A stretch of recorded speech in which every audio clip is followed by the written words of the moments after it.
Okay, so let's open up Ventuz. Pop open in a second. Then do a simple short video.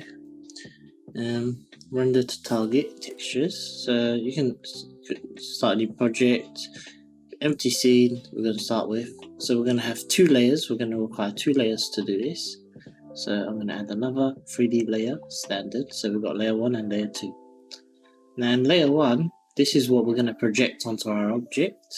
So this will be our render target layer, and then this will be what we're going to map the texture to. So let's just go in here, get an axis,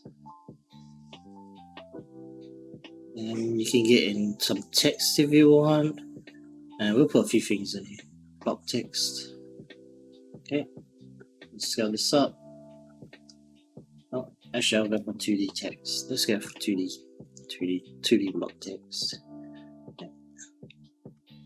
Now you can load in a font, so you can go here. You can use the default ones, or you can go edit. You can choose a system font, or if you have one imported into a project, you can go for that. Let's see, there we go. Okay, so render target, whatever you want, texture.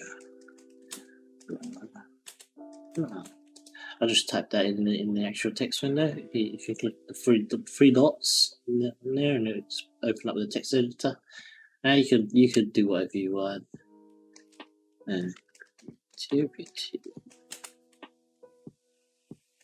Time 3D.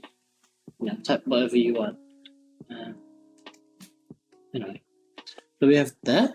I'm going to close that render. I'm going to close my text editor so I have more space for properties. I'm going to shift this to align to the center, so text alignment. I'll go for center. Okay, scale this down a bit, and then we'll change the. Let's just change the width. There we go. So we've got something in the middle of the screen. Let's scale this up a bit more. There we go. Now we can drop a color in here. Color. I'm going for solid color, and I'll expose this out. And let's go for a yellowy orange, whatever you want. Let's also add. Let's just add some cubes or something. So a cube or so axes, a cube. This is really basic stuff. So hopefully I'm not going too fast. So we've got cube, and what we want is just to have it spin. So we're going to go to animation tab, mover, drop it in your content window. We're going to take the y-axis and link it to a mover.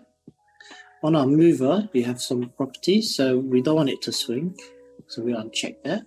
We want it to go from 0 to 360. So we've got full rotation, and you can change that duration time. So if you want it faster, slower, you can play around with that. Alright, that's alright. Let's maybe scale it up a tiny bit. Just rotate it a little bit off. There we go. Now I'm going to change the bevel radius just so we get nice soft edges. Okay, cool. So say you're happy with that, whatever you've got as your scene there on that layer. Let's click on the little arrow to drop down. Where it says layout, I'm going to click on full size and change that to off-screen render target. It will disappear, don't panic. Go to your 2D layer now, your layer 2. So we're going to our layer 2. We're going to add an axis. We're going to add a geometry. So you can choose any geometry. We can do multiple geometries if you want. So what I'm going to do is control drag that down. So duplicate, delete that times. And let's also get a sphere. Okay, so we've got two. I'm going to scale them both up. Okay, let's put them side by side. So one here, and move this sphere here. Make this bigger, and then just rotate this towards a little bit, and you can see what we will do. So what we can do is we can apply a texture to each one. We can just apply the material to both of those. So So just go color or something and parent that in front, and it will cover both, as you can see. So if I change the color, they both change. They share the same material. So on that material, all we want to do is link this to our 3D layer 1. So to do that, you need to expose out the texture. So go to here, material stage, texture. I'll just choose a default. And then under the loader, when you click on the loader, little drop down arrow, go hover over the texture properties here and choose default.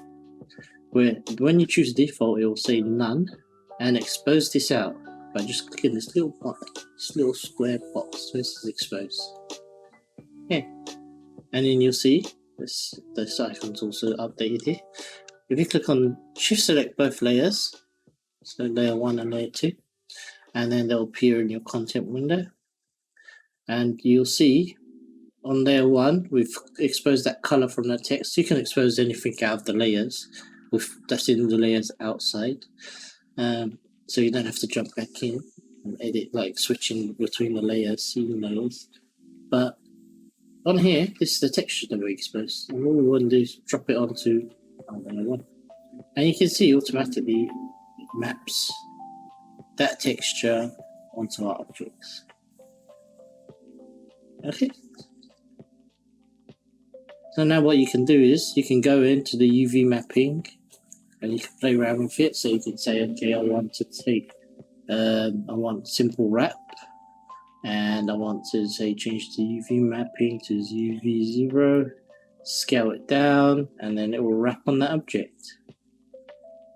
So you can play around with that, experiment, see what you can get out of it.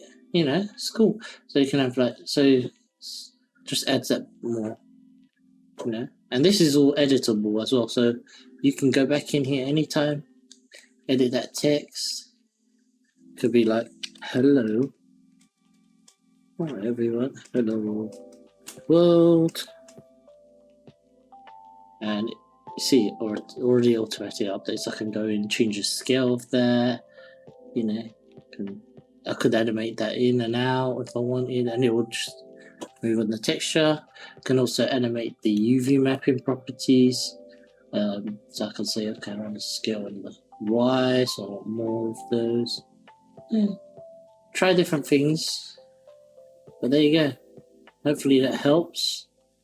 That's how you do render target and Ventuz. Enjoy. Bye bye.